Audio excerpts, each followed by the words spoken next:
Well, here we are, we're at the Tarradale Through Time excavations 2019, and this year we're actually looking at a large Pictish, potentially Pictish barrow cemetery, but a site which appears to have some earlier prehistoric activity on the site as well. We've opened up some quite big trenches, and we're looking in detail at those trenches. We're mapping, we're doing what's called a strip and map, where we're looking at the features which were originally identified through aerial crop marks, and then we're looking at the potential phasing of the site. It's a very important site. It's one of probably the second largest Pictish cemetery in Scotland.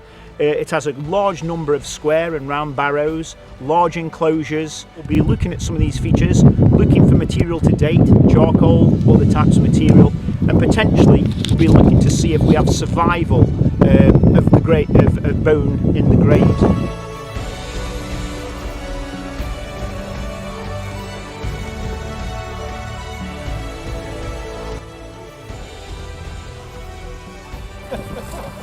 Proved that on several occasions. Action photography, James.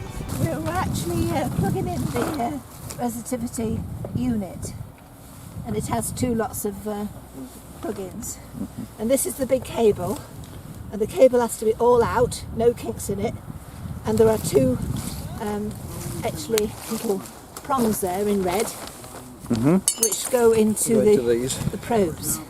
These have to be 15 metres away from the actual unit, and they're mostly about a metre apart, so they sit a bit like that in the ground. It's showing a little bit better with the rain now. This is a possible small circular barrow. Yeah, so very ephemeral, so if there is anything in the middle of this, could be catching a bit of it pretty well where you're standing. Yeah. Just so you know, we're in this big long trench, aligned this way.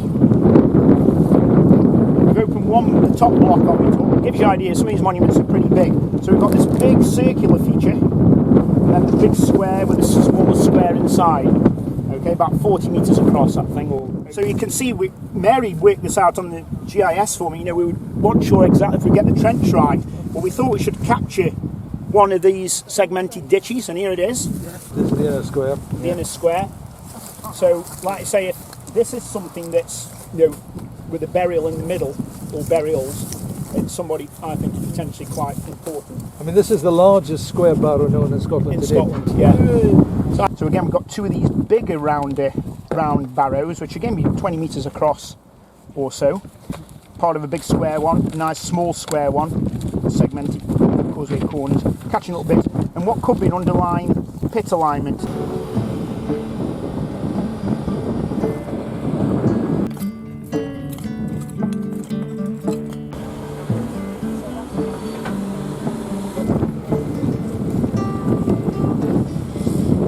So this is Trench 2, we're in the top part of Trench 2, and the main feature you can see in here is we've got part of this very large circular ditch, which is of an enclosure, a possible very large barrow. But it looks like a lot of this stone has just been dumped on the top. These stones appear to have been spread quite a bit. And there's very clear evidence all along here of the plough being down at that level. So it must have bounced and crashed over the top of these stones and spread them about all over the place. So we're now at Trench 1 at the top of the field. This was the first bit stripped. The plough soil here is quite thin. This is going to be quite a large one here. Coming out to here, I think. The ditch coming this way, right up to here. We've got this little charcoal patch. Now on the other side here. On the other side, I mean, you can see that one quite clear where Steve has been. I'm still very intrigued by this very compacted, quite uniform round stone cobbles. It may still be field clearance. I still feel this could be a feature, you know, relating to the Pictish cemetery. I'd love it to relate to this curb. Then, of course, what we have then the actual ditch of the big circular enclosure, which this is almost just overlapping, so we'll be able to get really nice phasing if it is two features. Well, you can see what we've exposed are the four segments of the inner enclosure with the causeways in the corners, and some stone fill, so it would have been quite a grand looking monument if it does have this sort of wooden, I wouldn't say a stockade, but marker post or whatever. Of course, the big conundrum is what happened inside of here. At the end of the story, this is a Roman signal tower. People still believe that, but The first one we've got is one of these nice little round barrows, a more typical Pictish round barrow, with its causewayed entrance just here, and what looks like a central cut. It could be the grave cut. There's this very large circular feature of Jonathan's just going to the other side.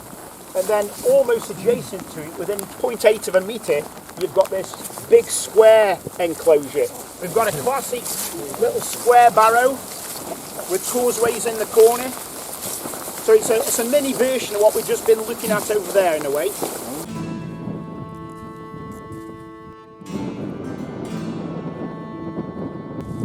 Here we are with the first clean back of Trench 2A, and you can see the circular ditch very clearly there. And then just down here we've got the outer of a huge square enclosure. The inner part, we've got all four parts picked out there. And over here, which everyone's very excited, this is the newly opened Trench 3. Finally over here.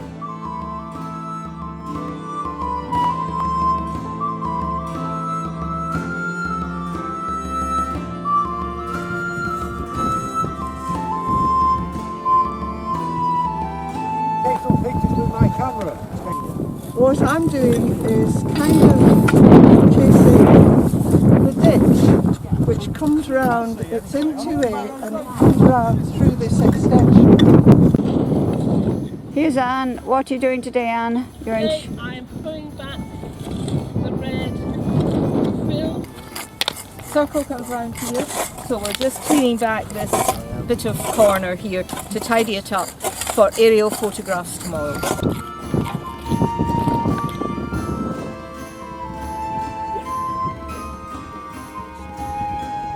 This is the tower that's been erected for those who are not too faint-hearted. And there's Steve and Kirsty up the top there. Here's Pat and Joni acting as ballast at the bottom. A very important job. Meantime, here's the rest of the group hard at work, all at coffee time.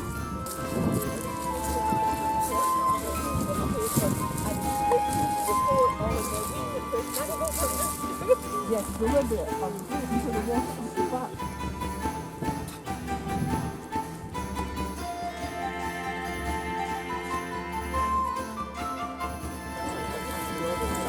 Be expecting as many people as possible to get in the trenches and dig these negative features. So we go in with the trowel, give it a good hard clean back until we think we've got what looks like a nice edge. Then what we'll do, we'll set up a couple of nails and we'll put a string across. We'll excavate one side of this, and I always find if we've got the opportunity, pick the side that's facing, going to give us a bit of light into it, and that's what we'd see in one of those sections. Hopefully we'd see that sort of format, and it may be that it's got one simple homogeneous fill. It may be that it might have several fills, so it might be that you've got an halo of a primary deposit in there like this, and then you might have a secondary deposit. You might even have an halo of something which is much more defined, which might tell you there was a post hole in there, a much darker stain. And what might give more indication of that is if there's some packing stones. Something like that. So all of these things are important. We all get context numbers, like we've been giving context numbers at the moment to this. We have a context numbers for the different fills, the stones that's in the fills, and potentially for that post pipe. And also, importantly, this sort of invisible thing, which is the cut. Now, one thing we'll be doing with the barrows, we'll be doing a similar thing. We'll be setting out some sections to investigate parts of these ditches. We might do them in several places if they're really important, if we have the time. We might, if we have a feature like this that we're not sure if it's contemporary with this, we'll probably put something across the middle of it. So we might do something like that.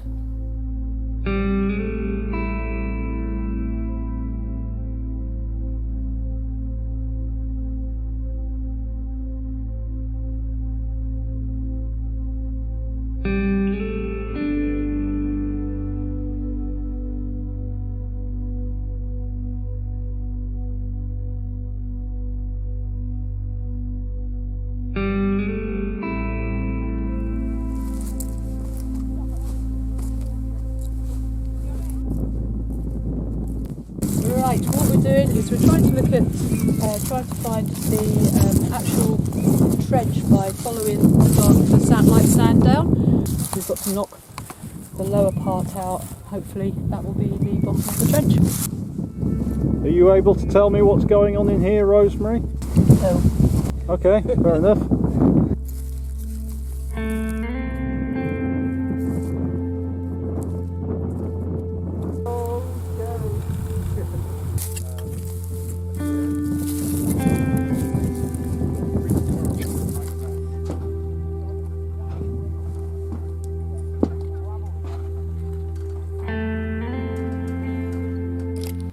Happy band of workers here in Trench 1 again. And the main feature, this huge circle. So in Trench 2A at the moment, we've now cleaned up the whole trench, pretty much back to the level we want, and we're starting to take some sections through our big ditch, and you can see we've got 3 sections going on at the moment. Possibly bottom of the ditch, we're not sure, but if that's the case, it is quite shallow. The very important paperwork has to be done. There's Linda, writing up context.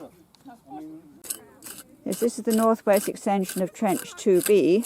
What I'm doing is I'm bottoming one of the 4 cuts that we made into the big external square ditch that goes all the way round this monumental feature. And you'll notice in the wall of the trench that instead of we've had lots of different fills over time, and you can see those as the dark bottom of the plough soil, and then a wash of sand has come in, and then some stones here. There was a dark charcoal rich fill just in here, and below that there's this sort of sandy darker brown material. I'm amending a drawing that I did earlier to reduce the size of the burial mounds, because we think possibly most of the burial mounds were created by the soil out of these trenches.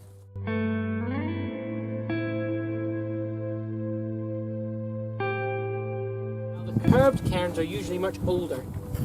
They're usually Neolithic or the beginning of the Bronze Age, so they're going back a few thousand years earlier. And it looks like we might have one of them, although we've only caught a little tiny bit of it in here. But you see it's very nicely built, isn't it? It's absolutely massive and is handing me something. It looks like a find.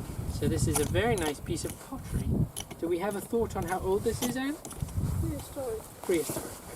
So what we think is that there is a little kind of town or village, and maybe with a bit of a wall to protect it up there, and that they're burying people down here. Right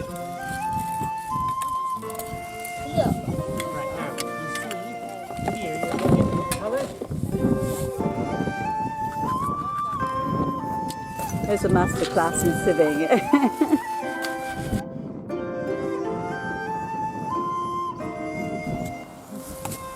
We perhaps took a little bit too much here, but not really very much. So we'll cut some sections through that. So we got another possible grade slot here filled with. I don't know if you can see, but in this section we've got a little ditch feature with lots of burning in it, and you can, it's faded a bit, but it's mirroring all the way up the outside of this curb. Not easy to see the cut of the primary ditch, the probably prehistoric ditch. We're somewhere near it here. So we've been putting some sondages in this to have a look and characterise the ditch and its fills, and every one of them is different. And you know, the way this has been cut, it has that sort of feel of a prehistoric monument to me. You know, it's in segments, it waves around a bit, looks like it's been cut in different segments, whereas the big circular features in Trench 2, we'll have a quick look on the way back, are quite circular. You know, it looks like, and probably much shallower than this as well, of course. And obviously its potential central grave showing a bit clearer in this sort of soil. And then obviously we've got the 2 big round monuments. Now the things with that nice square one down the bottom, again, that's pretty well typical for some that have been excavated in other Pictish cemetery sites. So the thing we want to look at in here with the time we've got remaining is really at the monuments that have not been looked at before. And that really is these big circular enclosures, like the thing we're looking at in Trench 2 over there, and these big square enclosures. You know, one of the things I'd love to target, because there's potential prehistoric underlying pit, if that's what it is get the relationship between this pit and the ditch. We know we've got another one on the other side. Is this one of our graves within this square enclosure? Because again, what function are these big enclosures? Are they funerary, or are they where they're doing preparatory things and rituals, if you like, that go with the funerary process?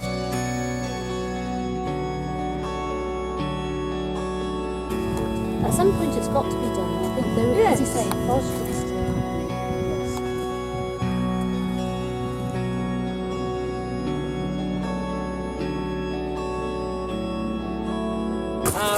Fantastic. Well, thank you very much, everyone, for coming out in the wind, and hopefully you'll catch the nicest tour before it starts getting even worse. Certainly the forecast very good. When we first saw it, we had lots of stone on this side and no stone on this side. We thought we might have some kind of curved cairn.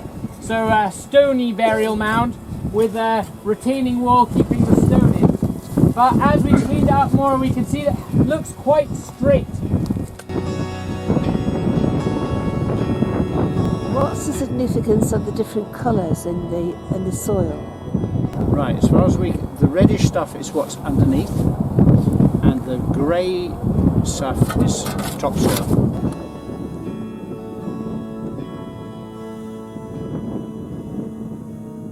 This is Sunday. This is the 15th day of the excavation, and as you can see, at the moment there are no diggers in this trench.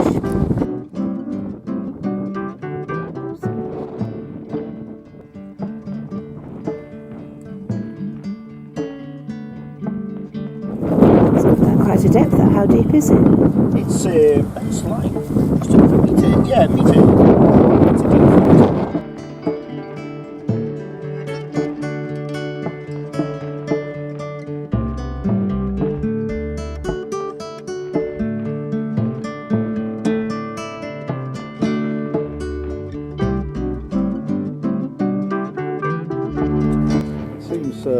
Seems difficult to imagine.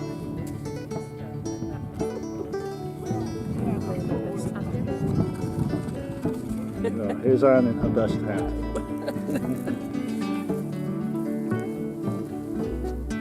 So this is John doing his divining to find out where this wall goes to. We don't think so. And it's looking like, if John's right, it's going out in a nice straight line. So we've got our ditch coming through here next to the wall. Going through there, that section I'm just digging, right round across these three sections, and then that further section just in the corridor there, round in the field, and back again. Okay.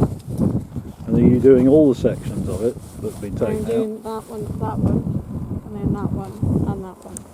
We're looking at obviously chances of getting phosphates, other chemicals that may be in the grave that might, number one, into the presence of a body, but also into any organic residues, perhaps residues from the log. I mean, this first appeared as an archaeological feature dug into the natural, and it was quite different, and you can see the upper fill, which is still left in this bulk, is a different colour to the ditches of the square barrows. That this thing is sort of sandwiched between the two square barrows here. And we notice we've got this dark stain down one edge, and some of the ditches do have these halos of fills that are going in and running into the bottom of the ditches. In this one it was quite different. As soon as we got through it, we got this sort of U shape. It's very strong on this side. You can see it in section, a U shape, petering out, then just coming up the other side against the cut. And straight away that alerted us really, could this be a potential log coffin burial? What we can do with that is we take slides and then do thin section micromorphology, and hopefully we might see even wood structure left in the soils. You know, it is capable of doing that if there's enough surviving.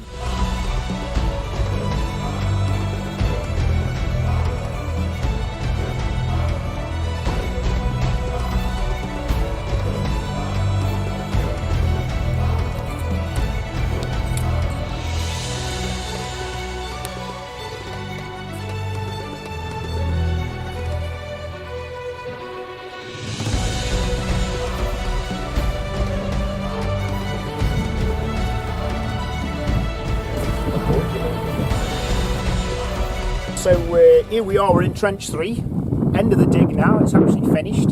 We're inside one of these large square enclosures. I'm not going to call it a barrow as such, which has no causeways in the corner. One of the things that drew us attention to this little corner where we were excavating was a lighter coloured gravel at the surface. Not fills like we have in the ditches, but just a different colour of gravel. And this is repeated in some ways over in this nice square barrow over to the side. As we went down through the layers of gravel, we were hitting these alternating layers of quite dry infill, integrated with these sort of slightly more moist, more silty gravels. And at first we thought, you know, this coming to a grave cut, or, you know, we could certainly follow the grave cut well in these lenses, but we were getting no base. It just kept going down and down and down. And anyway, it was one of those almost giving up on it really in the time we had left. And literally I just did a little investigation in the centre of the lower area, got to, and felt a solid floor, what could have been the bottom of the grave cut. So anyway, unfortunately, I now know that I took away a little bit of human remains that we've now uncovered in here. And what you can see in the base of the grave shows best at the far side is we've got the slight outline of a wooden coffin. Now we're not sure if that's a plank coffin or if it's a hollowed out log, very similar to the grave cut over there. And you can see what's left of the human remains inside. Really they're just stains within the sand. But the skull, as you can see, is still upstanding.